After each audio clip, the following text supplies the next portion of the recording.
Hello there!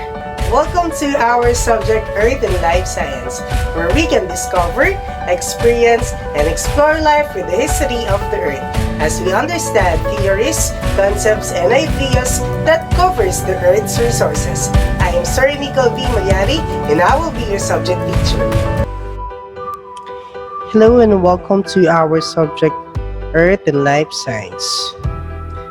And today we are going to talk about geological processes that is happening around the Earth's surface and structure. What is geological processes? Geological processes of the Earth describe the natural forces that influence the shape and structure of the planet. Plate tectonics, erosions, weathering, and sedimentations are among the examples of the processes that significantly affect the Earth's surface. Thus, geological processes are broken down into two categories. We have the exogenous, which is the external processes, and endogenous, which is the internal processes. Exogenous processes are the external. Exogenous processes are the natural processes that leave significantly changes on the landscape and even in the ecosystem of an area. In some cases, exogenous processes can wipe out majority of the organism inhabiting a region. There are four types of exogenous processes. We have weathering, erosions, mass wasting, and sedimentation. Weathering. It is this disintegrations of rocks, soils, and minerals together with other materials through contact with Earth subsystems. Weathering happens even without the movement or transportation as opposed to erosions that involve movement. The breaking down of soils and rocks happens on the spot. There are two important types of weathering exist. We have the physical weathering and the chemical weathering. Physical weathering. It is the breakdown of rocks by mechanical forces concentrated along rock fractures. These can occur due to changes, whether sudden or not, in temperature, pressure, frost, and etc. For example, rocks crack because of extreme heat or drought. In some cases, water, wind, or ice may abrade or scrape rocks or soils through their tremendous cutting power. The chemical weathering. It is the process by which rocks break down through chemical reactions. While physical changes happens on rocks during physical weathering, new or secondary minerals develop and sometimes replace the original properties of the minerals in the original rock or soil during chemical weathering.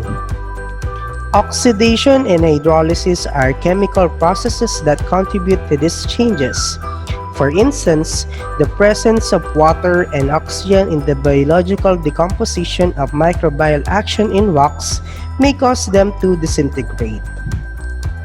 Another example is acid rain, which may cause earth materials to weaken and change their chemical properties because of the reaction to carbonic acid by some of the minerals in soils and rocks. Another type of exogenous processes is the erosion. It is the process by which Earth's surface is worn away by wind, water, or ice. The process of erosion moves rock debris or soil from one place to another. Erosion takes place when there is a rainfall, surface runoff, flowing rivers, seawater intrusions, flooding, freezing and thawing, hurricane, wind, and etc. These are the forces of nature, whether violent or passive, capable of exfoliating and scraping the surface and exposing the layers underneath it. Movement of land animals during migration or stampede can also cause erosion. In addition, numerous human activities also cause soil erosion, such as deforestation or the cutting of trees for fuel and wood for structure and other objects, overgrazing of farm animals, and urbanization. Sometimes erosion can cause massive deterioration and destructions of surface structure and foundation, which may become critical in the safety of buildings and community. Mass wasting. It is the movement of material on a downslope terrain due to gravity. Mass wasting usually happens in slope and it is dangerous and may occur in areas that can trigger mass movement. The critical areas may have increased water flow such as rainfall or flash floods.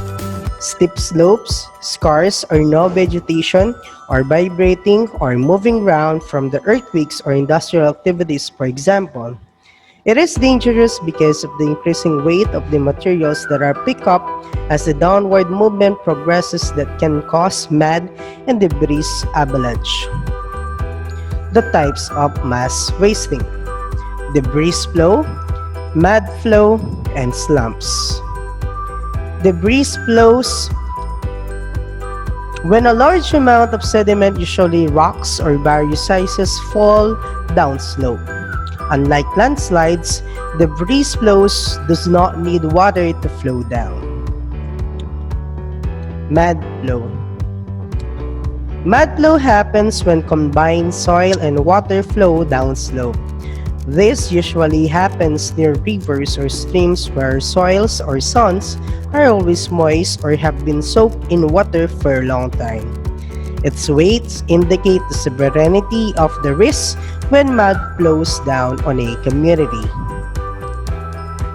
Slumps. Slumps happen when there is a slow downslope movement of loosely consolidated material or rock and soil layers. In time, the area would like curve because of the depression formed by the downslope movement of the land. Sedimentation. It is the accumulation of materials such as soil rock, fragments, and soil particles settling on the ground. This usually occurs in the stream and sea erosions over time. The sediment load become thick and form a new layer of ground. In some small island waters, this sediment layer will eventually dry off the water and become part of the soil. The endogenous processes. Endogenous processes of the earth. The endogenous processes are caused by forces from within the interior of the earth. The driving force is the thermal energy of mantle and the crust. Part of the thermal energy originates from the decay and disintegration of radioactive elements in Earth's core. Example of the endogenous processes are from magmatism, volcanism or plutonism, and metamorphism. We have the magmatism. Magma is very hot and it is constantly moved by the international heat that reaches Earth's mantle through convective flow. Magma forms when rock reaches temperature between 800 degrees Celsius and 1200 degrees Celsius.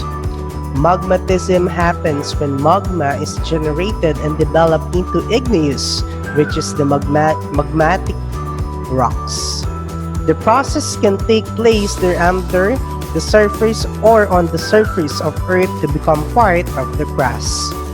The additional mass and volume to the surface of Earth forms mountains and volcanoes. Volcanism or plutonism. It is a process that usually happens after magma is formed. The magma tries to escape from the source through openings such as volcanoes or existing cracks on the ground. Magma comes out with extreme heat and pressure and may cause destructive explosion. Magma that reaches the surface of Earth is called lava. Metamorphism. It is the process of changing the material that make up a rock. The chemical component and geological characteristics of rocks change due to heat, fluids and pressures that are increasing or decreasing. We have two types of metamorphism, the contact metamorphism and regional metamorphism. Contact metamorphism. If rock, minerals, and texture change because of heat. While the regional metamorphism, where the change of rock happens in a large or more extensive area like mountain range, resulting from a larger and scale action of heat and pressure.